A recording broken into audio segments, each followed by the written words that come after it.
Inyamaswa yo mu bwoko bw'uducurama yasanzwe mu Rwanda nyuma y'imyaka 40 itagaragara. It's an EAGLESTAMINA one kuri EAGLESTAMINA TV. Ikaze. Inyamabere yo mu bwoko bw'uducurama yari imaze imyaka 40 ntawe uyibona yongeye kugaragara muri pariki y'igihugu ya Nyungwe mu Rwanda.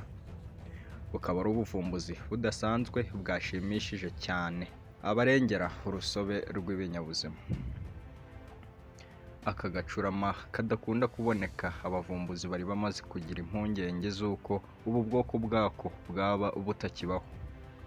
Kugeza ubu nta makuru ahari y'ingano y'utu ducurama twaba dusigaye ku isi ndetse n'aho twaba duherereye, kuko n'umuryango mpuzamahanga wita ku rusobe rw'ibinyabuzima ICYO muri 2021 wari wadushyize ku rutonde rw'inyamaswa zishobora kuzimira. John Frander uyobora umuryango mpuzamahanga urengera ubwo bwoko bw'inyamaswa yavuze ko kongera kuvumbura ubwoko bw'izi nyamabere ari ikintu kidasanzwe. Ati biratangaje kwiyumvisha ko turi abambere babonye iyi nyamabere mu gihe kirekire yari yarabuze. Kuva muri 2013 uyu muryango ufatanya n'urwego rw'igihugu rw'iterambere RDB ndetse n'ishyirahamwe nyarwanda ryo kurengera urusobe rw'ibinyabuzima mu gukora ubushakashatsi mu ishyamba rya Nyungwe. Muri 2019 kandi nyuma y'iminsi 10 bakorera ingendo mu buvumo butandukanye, aba bahanga nibwo baje kuvumbura iyi nyamabere ifite imisusire nk'iy'agacurama. Umwe muri bo yavuze ko bakiyibona ako kanya biyumvisemo ko babonye inyamaswa idasanzwe kandi itangaje, kuko imeze mu isura yayo biteye ubwuzu. Gusa ariko byabasabye imyaka 3 yo kugenzura no gukora ubushakashatsi kuri ubu bwoko bw'inyamaswa bari bavumbuye kugira ngo babone ko cyangwa se babone kubwemeza. Kugeza ubu 40% by'ubwoko bw'inyamaswa 1321 bwashyizwe ku rutonde rw'izishobora kuzimira. Ubu bwoko bw'agacurama bwari bumaze imyaka 40 butaboneka cyangwa se butagaragara. Ni EAGLESTAMINA TV na EAGLESTAMINA one. Reka mbashimire cyane, tukomeze n'andi makuru n'ibindi biganiro.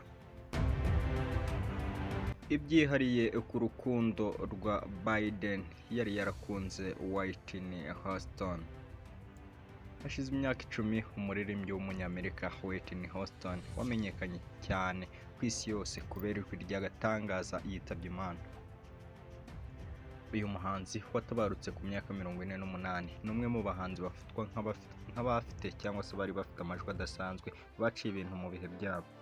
Akaba ari nayo mpamvu yari afite abakunzi benshi impande zose.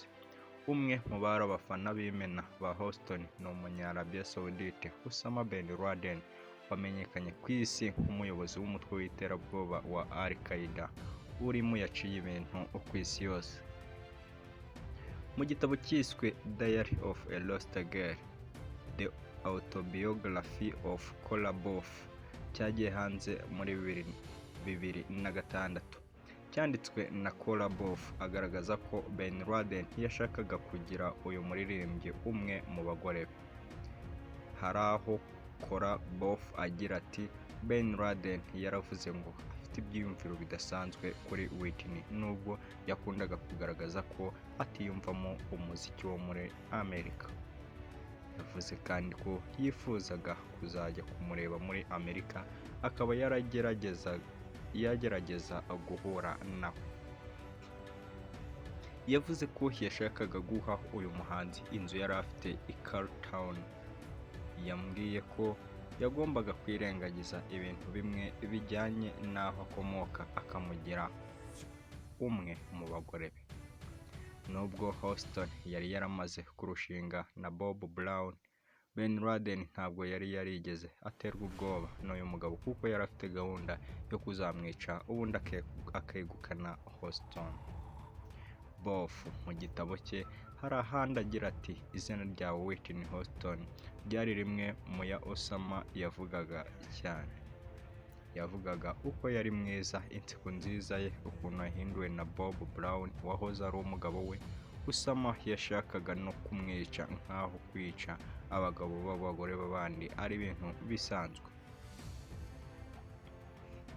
Whitney Houston yashizemo umwuka mu ijoro ryo ku itariki ya 11 Gashyantare 2012, aho yapfuye afite imyaka 48. Mu gihe cye cy'ubuhanzi yagurishije alubumu zirenga miliyoni 60.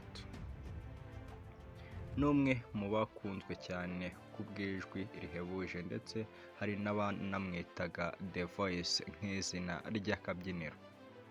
Yakundiwe kandi kubaha abafana be mu bitaramo yabagezagaho no kuririmba urukundo mu nzira iboneye. Azwi kandi no muri filime The Bodyguard. Osama bin Laden we yapfuye kandi ku itariki ya 2 Gicurasi 2011 afite imyaka 54 y'amavuko. Yiciwe ahitwa Abbottabad muri Pakistan. Reka tubashimire mwe mwese mudahwema gukurikira EAGLESTAMINA TV. Ni EAGLESTAMINA. Reka nongere mbahe ikaze mu bindi biganiro byacu n'amakuru bikomeje.